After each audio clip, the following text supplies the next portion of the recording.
이제 음, 북이스라엘은 아합이 다스리던 때 남유다의 여호사밧이 통치하게 됩니다. 그리고 아합이 죽고 난 이후에는 아합의 아들 아하시아가 통치하게 됩니다. 이제 이 아들들은 어떻게 통치를 하게 될까요? 여호사밧의 첫 번째 정책은 북이스라엘과 화친하는 정책입니다. 그 이전까지는 계속해서 전쟁이 있었습니다. 르호보암 때, 아비암 때, 아사 때 나라가 둘로 갈라졌기 때문에 계속 전쟁이 있을 수밖에 없는데 여호사밧은 아마 평화를 사랑하는 그런 왕이었던 것 같습니다. 아합과 평화를 맺기 위해서 화친 정책을 썼는데, 그런데 관계를 맺는 것도 중요하지만 사실은 관계를 안 맺는 것도 굉장히 중요합니다. 그게 무슨 말인가 하면 화평하고 관계를 맺는 것도 중요하지만 누구와 화평하느냐 하는 것이 굉장히 다 중요한 것이죠. 화평이 다 좋은 것은 아닙니다. 무조건 좋은 것은 아닙니다. 주님은 내가 이 땅에 화평을 주러 온 것이 아니라 검을 주러 오셨다고 말씀하셨습니다. 주님은 세상의 어둠의 세력과 악과 귀신들과 맞서 싸우기 위해서 오셨는데 우리가 화평을 추구해야 될 대상이 따로 있다는 것이죠. 우리가 맞서 싸워야 할 대상이 있는데 무조건 화평하면 안 된다는 것입니다. 예를 들면 이 세상에 거짓된 사상과 가르침들이 많이 있습니다. 그런 것들과 우리는 화평할 수가 없는 것입니다.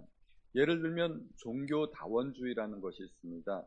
종교다원주의는 어떤 종교를 통해서도 우리가 구원받을 수도 있고 하나님께 도달할 수 있다는 것입니다. 우리가 기독교를 통해서 천국에 갈 수 있다면 불교를 잘 믿으면 극락에도 갈 수가 있고, 뭐 어느 종교나 다 똑같으니까 나도 옳고 너도 옳고 우리 다 서로 그 평화롭게 지내자 하는 겁니다. 그래서 예를 들면 세상에서 보면 가끔 이해할 수 없는 그런 사건들이 있는데 천주교하고 불교는 굉장히 친해요.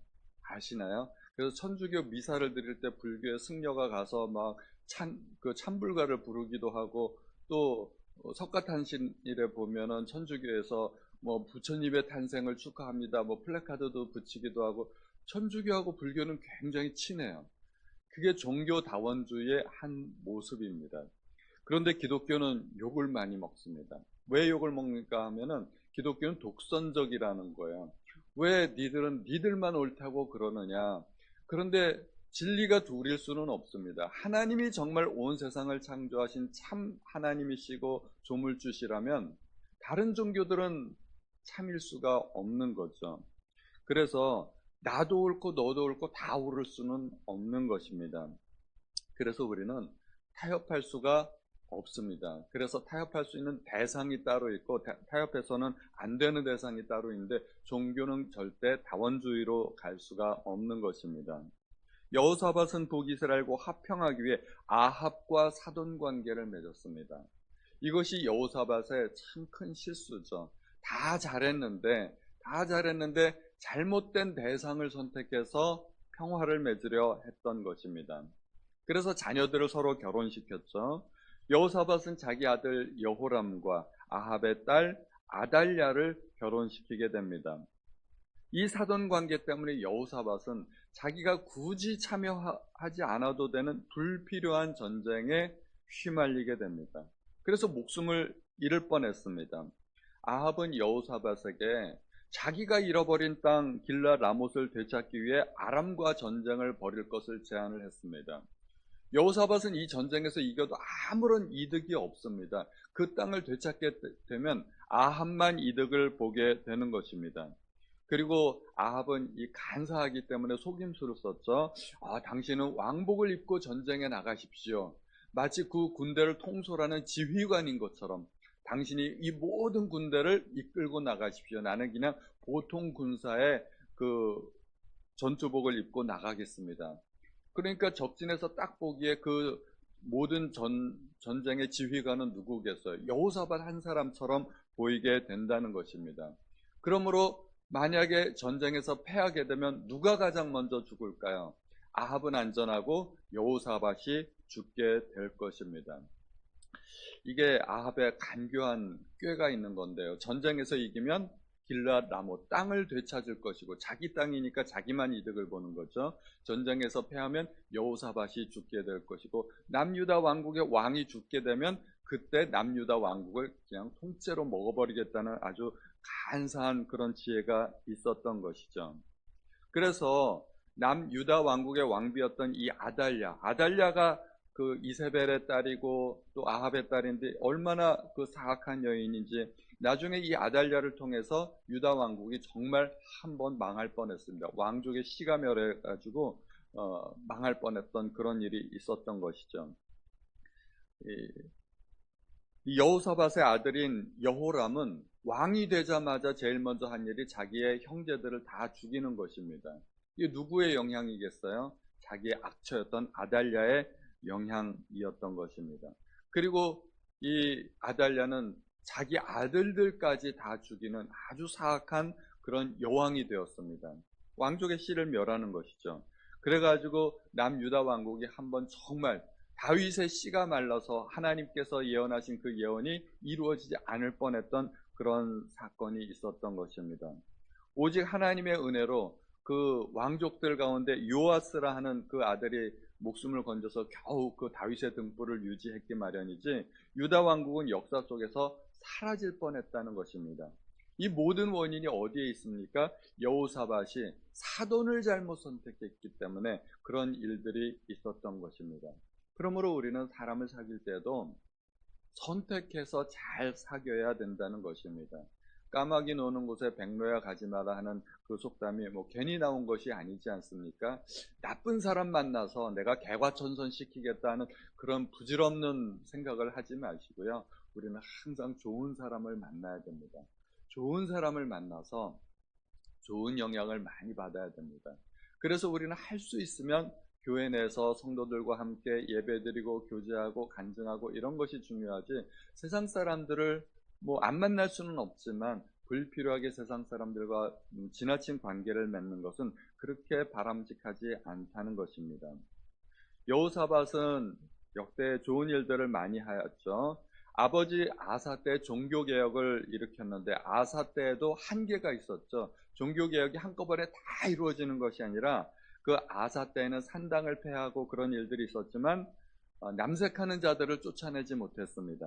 그것을 여호사밧이 또 남색하는 자들을 다 쫓아내게 되죠. 신앙의 과업을 달성하게 되는 것입니다. 여호사밧은 산당을 폐하지 못했었네요. 산당을 폐하지 못했는데 이 산당은 나중에 요아스 때에 가서 다 폐하게 됩니다.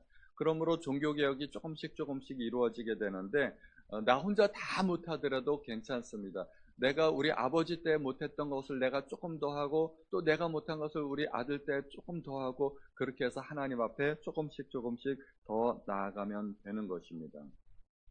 성경에 보면 에돔에는 이때 왕이 없었고 섭정왕이 있었다고 이야기합니다. 섭정왕이 있었다는 것은 에돔이 독립국가를 이루지 못했다는 것입니다. 다윗 때부터 에돔을 정복하고 조공을 받았기 때문이었습니다. 여호사밧 때도 에돔을 지배하고 아마 조공을 받았을 것입니다. 그런데 여호람 때는 에돔이 독립하게 됩니다. 여호람은 악한 아내의 영향으로 하나님을 떠난 왕이었죠. 그래서 여호람 때 국력이 약해진 틈을 타서 에돔이 독립하게 되는 그런 모습을 보게 됩니다. 열왕기상하를 통해서 우리가 보게 되는 것은 나라의 흥망성쇠가 어떻게 결정이 되는가, 나라의 국력이 어떻게 되는가, 이게 오직 왕의 신앙에 따라 달라진다는 것을 우리가 보게 됩니다. 이스라엘 유다의 왕들 가운데 여호람 때부터 갑자기 악한 길로 들어서게 되죠. 여호사밧 때까지만 해도 잘했고 그 아버지 아사 때도 종교개혁을 일으켰는데 여호람 때 아내를 잘못 만나는 바람에 신앙을 잃어버리게 됩니다. 그리고 그때부터 국력이 약해집니다.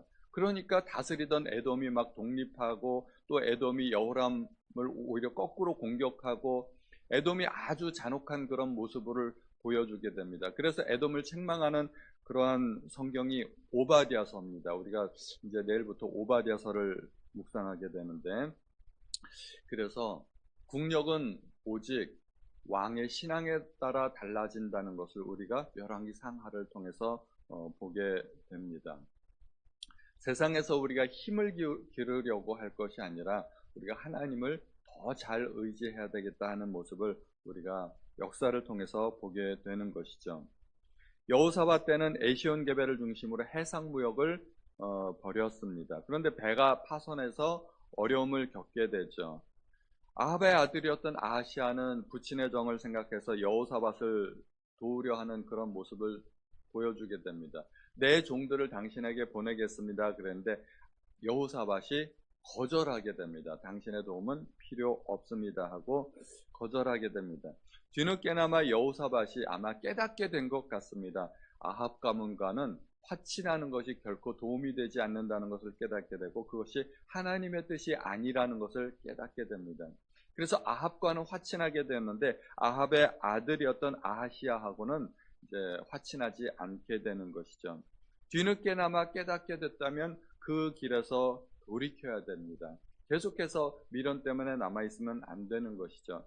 그래서 여호사밧은 처음에는 잘못했지만 나중에 그 길에서 돌이키는 또 지혜로운 그런 모습을 보여주게 됩니다. 아합의 아들이었던 아하시아는 52절에 보면 여호와 앞에서 악을 행하였다고 이야기하고 그 원인이 무엇일까요? 그의 아버지의 길과 그의 어머니의 길과 이스라엘에게 범죄한 느밧의 아들 여로보암의 길로 행했다고 합니다. 북이스라엘에서 가장 악했던 세 사람의 길을 고스란히 본받게 되는 거죠. 아버지는 아합이고 어머니는 이세벨이고 그리고 하나님을 처음으로 떠나게 됐던 여로보암, 금송아지를 만들었던 여로보암, 이 세 사람의 길을 그대로 따라가게 된다는 것입니다. 결국은 어떻게 됩니까? 하나님을 노하시게 만들었습니다. 우리가 본받아야 할 사람을 잘 선택해야 됩니다. 우리는 어떤 사람을 본받아야 할까요? 아버지 어머니라고 해서 무조건 본받을 것이 아니라는 이야기입니다. 아버지 어머니가 잘했으면 본받아야 되지만 아버지 어머니가 악한 길로 행했고 그리고 하나님을 떠난 사람이라면 그 길로 가면 안 되는 것이죠. 우리가 본받아야 할 사람은 세상에서 성공한 사람, 유능한 사람, 재능 있는 사람이 아니라 하나님을 기쁘시게 하는 사람을 우리가 본받아야 할 것입니다. 예를 들면 다윗은 하나님의 마음에 합한 사람으로 그 대표적인 사람으로 성경에서 등장합니다. 그러므로 우리는 다윗과 같은 사람을 본받아야 할 것입니다.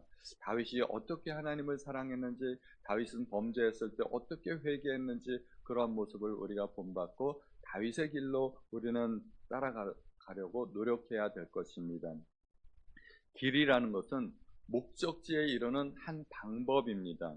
내가 원하건 원하지 않건 어떤 길을 선택하면 그 길은 나로 하여금 어떤 목적지에 이르게 하는 것입니다. 어느 한 길로 쭉 가다 보면은 그 길은 나에게 어떤 장소로 안내하게 되는 것 아니겠습니까? 그러므로 내가 목적지를 원하든 원하지 않든 내가 길을 선택한 순간 그 목적지에 내가 도달하게 된다는 것입니다. 그러므로 우리가 길을 잘못 선택하게 되면 잘못된 목적지에 도달하게 되는 것입니다. 나는 악한 사람이 되고 싶지 않았는데 그런데 내가 악한 길을 선택하면 내가 원하지 않았어도 나는 악한 사람이 될 수도 있다는 것입니다. 그러므로 우리는 길을 잘 선택해야 됩니다. 예수님께서 내가 곧 길이라고 말씀하지 않으셨습니까? 내가 길이요 진리요 생명이라고 말씀하셨기 때문에 우리는 주님께서 가신 그 길을 우리의 길로 선택하는 또 그런 지혜로운 사람이 되어야 할 줄로 믿습니다. 항상 올바른 길을 선택하시는 저와 우리 성도님들 되시기를 예수님의 이름으로 축원드립니다. 내일부터는 오바댜와 욥기를 같이 묵상하겠고요. 또 다니엘 기도회가 이제 시작이 됩니다. 8시까지 교회에 오시면은 함께 예배를 드리도록 그렇게 하겠습니다. 같이 기도하시겠습니다. 하나님 아버지, 오늘도 저희에게 귀한 말씀을 들려주셔서 감사합니다. 우리의 평생에 좋은 사람들을 많이 만날 수 있도록 도와주시고 또 우리의 자녀들도 함께하여 주셔서 우리의 자녀들도 평생에 살아가면서 좋은 사람들로부터 좋은 영향을 많이 받을 수 있도록 도와주옵소서. 오늘도 저희에게 지혜를 주신 것 감사드리며 우리 주 예수님의 이름으로 기도하였습니다. 아멘.